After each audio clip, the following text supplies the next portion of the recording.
My heart pounds, my bones ache, all in good company, with the sweat pouring down my face.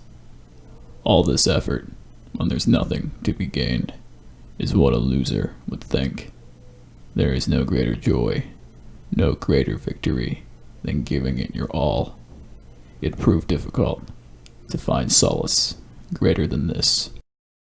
The more I push myself, the more I forget about my troubles. I'm sure to remember them shortly, but in this moment, I am one with body and mind. It isn't every day that I can get to this state. It's best to enjoy it while it lasts. I'd go until my legs gave out. I'd regret it in the coming morning. But in that moment, I was free. Free of mind, free of self, free of the world. Pure bliss. When all was said and done, I'd retreat to recluse, harboring restful intent. I'd calm my stilted breath with basic ration, warm bread, my solace. My heart aches, my bones creak, all in good company, with the tears rolling down my cheeks. All of this is meaningless if nothing is fixed, is what anyone in their right of mind would say.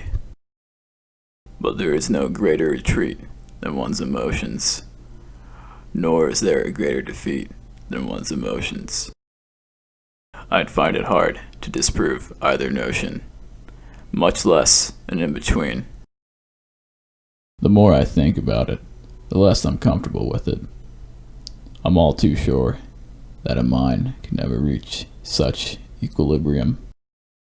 It isn't every day that I'm like this, but when I am, it's best to just let go. I'd wait for it to develop, and once it was time, I'd let it happen. I've come to know the cycle well enough to know that it'll carry on until morning, and then some. Shackle of the mind, shackles of the self, shackled to the world, perfect unrest. I'd seclude myself in an asylum of sorts, hoping it'd sort itself out. But back then, and even now, seclusion seems less like an asylum, and more like a prison with no cell, no guards, no inmates. I can walk out at any time, and I think I will. But before I go, I want to stop by a cafeteria. I take a seat at my usual spot, a ghost on each side of me, a tray resting before me, with splatterings of beige.